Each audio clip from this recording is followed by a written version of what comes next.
Tales of Winnie the Pooh by A. Milne, illustrated by Ernest Shepard. Chapter 1, Part 2. Well, you both went out with a blue balloon and you took your gun with you just in case, as you always did. And Winnie the Pooh went to a very muddy place that he knew of and rolled until he was black all over. And then when the balloon was blown up as big, and you and Pooh were both holding on to the string, you let go suddenly and Pooh Bear floated gracefully up into the sky and stayed there, level with the top of the tree and about 20 feet away from it. "Hooray!" you shouted. "Isn't that fine?" shouted Winnie the Pooh down to you. "What do I look like?" "You look like a bear holding on to a balloon," you said. "Not," said Pooh anxiously, "not like a small black cloud in a blue sky?" "Not very much." "Ah, well, perhaps from up here it looks different. And, as I say, you never can tell with bees." There was no wind to blow him nearer to the tree, so there he stayed. He could see the honey, he could smell the honey, but he couldn't quite reach the honey. After a little while, he called down to you. "Christopher Robin," he said in a loud whisper. "Hello." "I think the bees suspect something." "What sort of thing?" "I don't know, but something tells me that they're suspicious." "Perhaps they think that you're after their honey." "It may be that. You never can tell with bees." There was another little silence, and then he called down to you again. "Christopher Robin." "Yes?" "Have you an umbrella in your house?" "I think so." "I wish that you would bring it out here and walk up and down with it, and look up at me every now and then and say, 'Tut, tut, it looks like rain.' I think if you did that, it would help with the deception which we are practicing on these bees."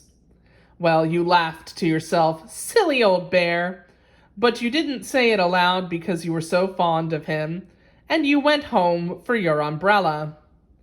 "Oh, there you are," called down Winnie the Pooh as soon as you got back to the tree. "I was beginning to get anxious. I've discovered that the bees are now definitely suspicious." "Shall I put my umbrella up?" you said. "Yes, but wait a moment. We must be practiced. The important bee to deceive is the queen bee. Can you see which is the queen bee from down there? No? A pity. Well, now if you walk up and down with your umbrella saying, 'Tut, tut, it looks like rain,' I shall do what I can by singing a little cloud song, such as a cloud might sing. Go!"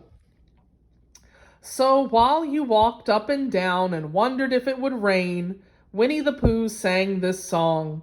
"How sweet to be a cloud floating in the blue. Every little cloud always sings aloud. How sweet to be a cloud floating in the blue. It makes him very proud to be a little cloud." The bees were still buzzing as suspiciously as ever. Some of them, indeed, left their nest and flew all round the cloud as it began the second verse of this song, and one bee sat down on the nose of the cloud for a moment and then got up again. "Christopher, ow! Robin," called out the cloud. "Yes?" "I have just been thinking and have come to a very important decision. These are the wrong sort of bees." "Are they?" "Quite the wrong sort, so I should think they would make the wrong sort of honey, shouldn't you?" "Would they?" "Yes, so I think I shall come down." "How?" asked you. Winnie the Pooh hadn't thought about this. If he let go of the string, he would fall, bump, and he didn't like the idea of that. So he thought for a long time, and then he said, "Christopher Robin, you must shoot the balloon with your gun. Have you got your gun?" "It's not a real gun, it's just a pretend gun." "Of course I have," you said, "but if I do that, it will spoil the balloon." "But if you don't," said Pooh, I shall have to let go, and that would spoil me. See, it's just a pretend gun right there. That's not a real one. When you put it like this, you saw how it was, and you aimed very carefully at the balloon and fired. Ow! Said Pooh. Did I miss? You asked. You didn't exactly miss, said Pooh, but you missed the balloon.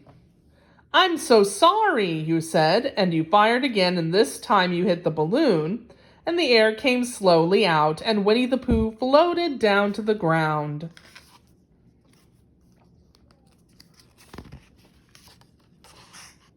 But his arms were so stiff from holding on to the string of the balloon all that time that they stayed so straight in the air for more than a week. And whenever a fly came and settled on his nose, he had to blow it off. And I think, but I am not sure, that this is why he was always called Pooh. Is that the end of the story? Asked Christopher Robin. That's the end of that one. There are others. About Pooh and me? And Piglet and Rabbit and all of you. Don't you remember? I do remember, and then when I try to remember, I forget. That day when Pooh and Piglet tried to catch the heffalump, they didn't catch it, did they? No. Pooh couldn't because he hasn't any brain. Did I catch it? Well, that comes into the story. Christopher Robin nodded. I do remember, he said. Only Pooh doesn't remember very well, so that's why he likes having it told to him again, because then it's a real story and not just remembering. That's just how I feel, I said. Christopher Robin gave a deep sigh, picked his bear up by the leg, and walked off to the door, trailing Pooh behind him. At the door, he turned and said, Coming to see me have my bath? I might, I said. I didn't hurt him when I shot him, did I? Not a bit. Because, again, it's not a real gun. It's just pretend. He nodded and went out, and in a moment I heard Winnie the Pooh bump, bump, bump, going up the stairs behind him.